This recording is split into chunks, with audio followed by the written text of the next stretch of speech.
Ce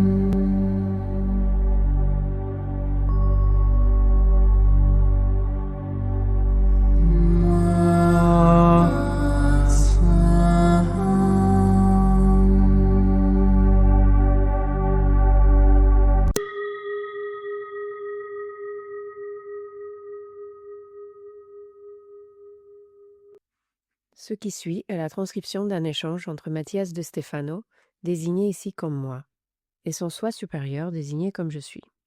Dans cette capsule, la voix féminine incarnera le moi, tandis que la voix masculine représentera le je suis. Cette conversation intitulée Poésie a été réalisée le 14 mai 2021. Le cœur recèle sans doute l'un des plus beaux arts.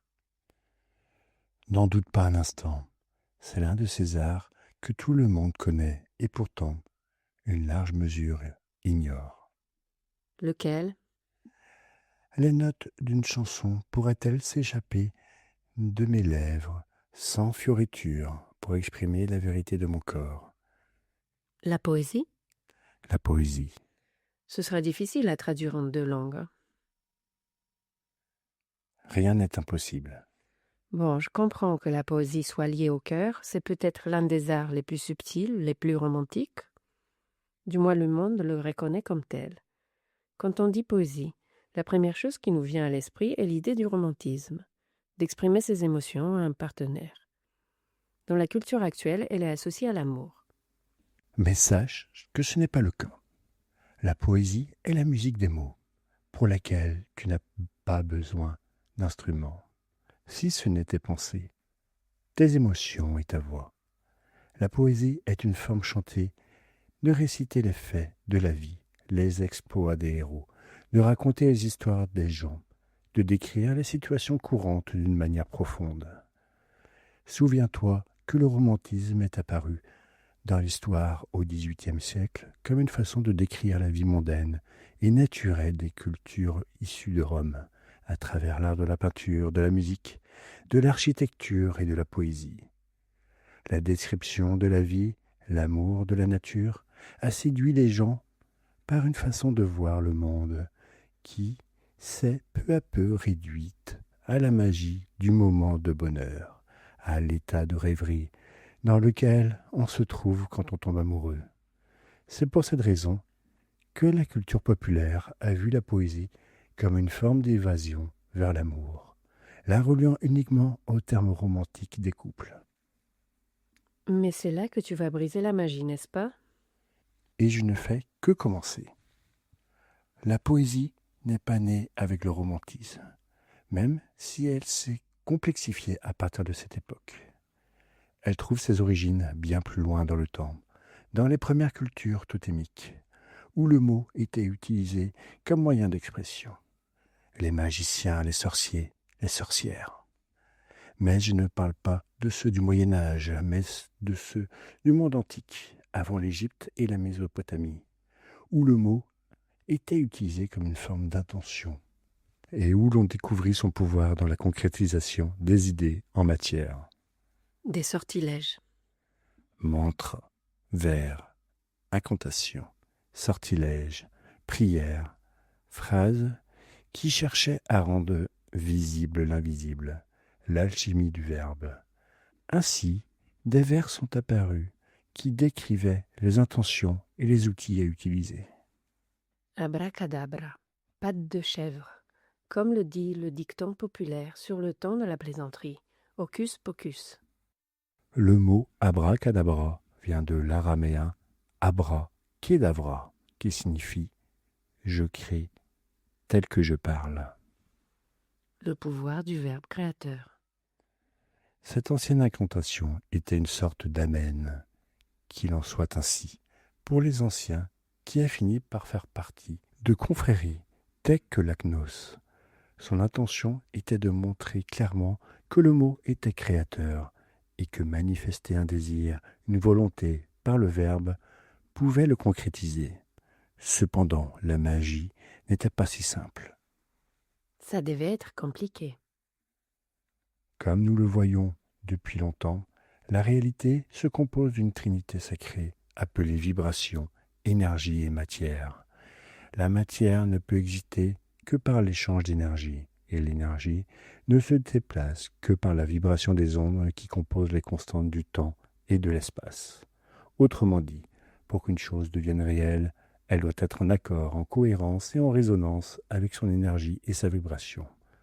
Cela nous mène à dire que pour qu'une chose devienne puissante, elle doit entrer dans la métrique de l'univers. Encore les mathématiques, la métrique. Cette métrique repose sur la même base que la musique, un rythme, une harmonie et une mélodie. Tout ce qui vibre a un rythme. Toutes les énergies s'unissent harmonieusement et ensemble. Elles donnent naissance à la matière qui produit la mélodie. Ce que tu perçois, la matière n'est rien d'autre qu'une perception de la logique qui se produit dans la combinaison de toutes les données de rythme et d'harmonie, de vibration et d'énergie. Ainsi, la mesure de ce rythme a différentes fréquences.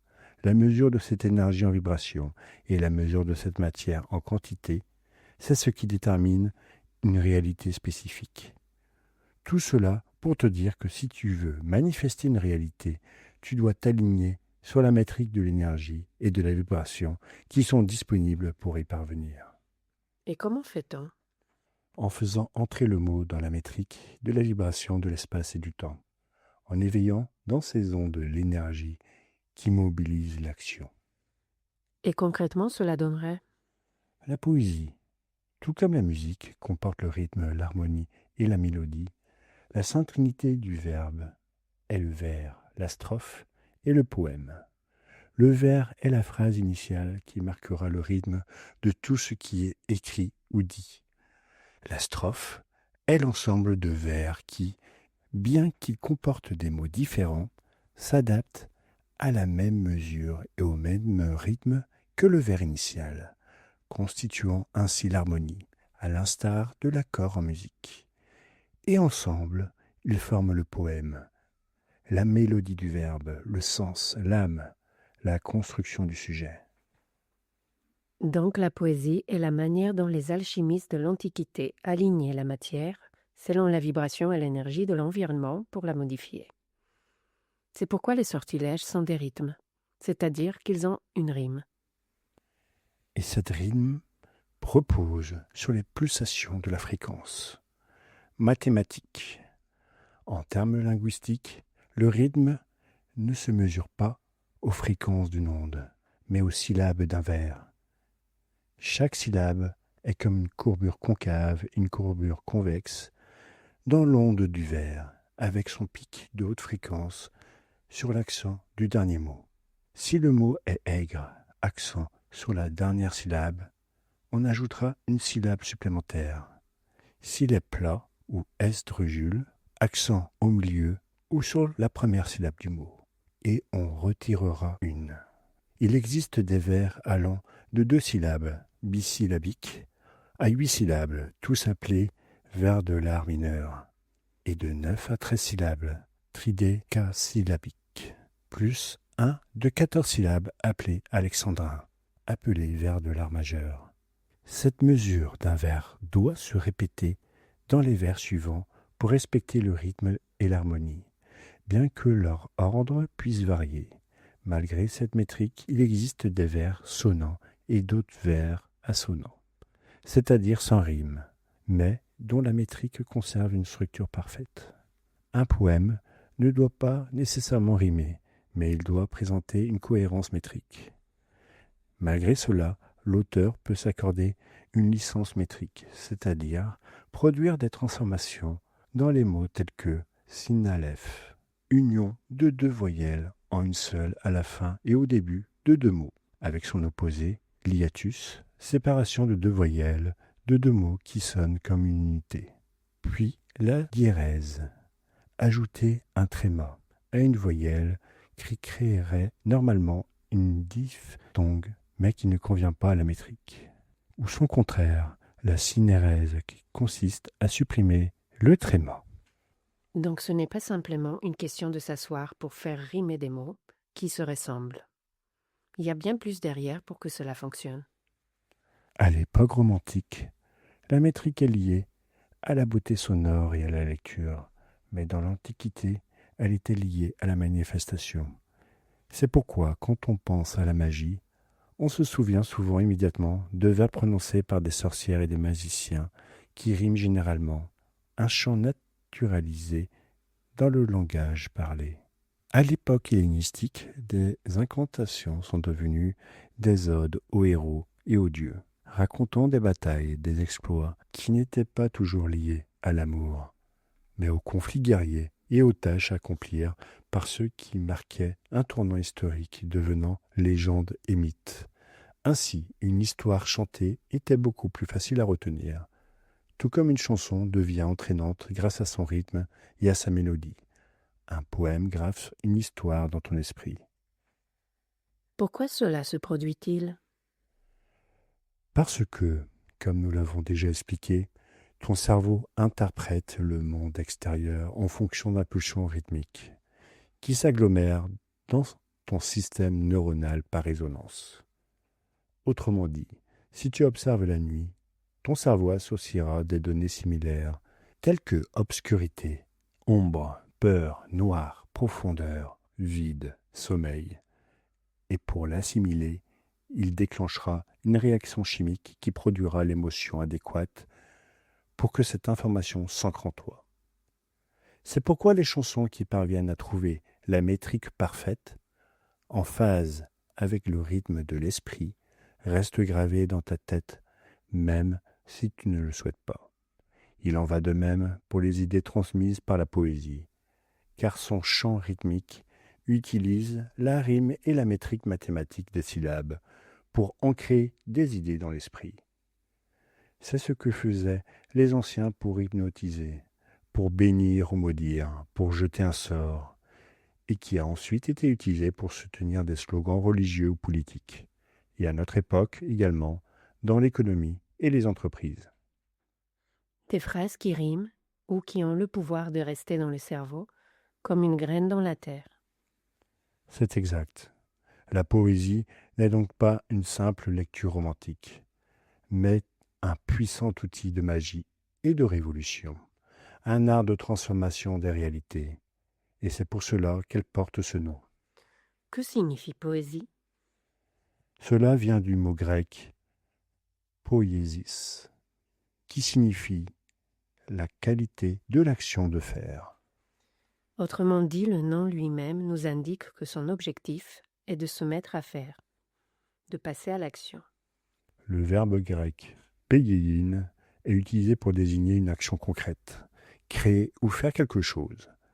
Le suffixe cis indique l'action de quelque chose. C'est l'action de faire quelque chose. Et associé au suffixe de qualité ia, cela donne poiesia, qui est la qualité d'agir pour faire ou créer quelque chose.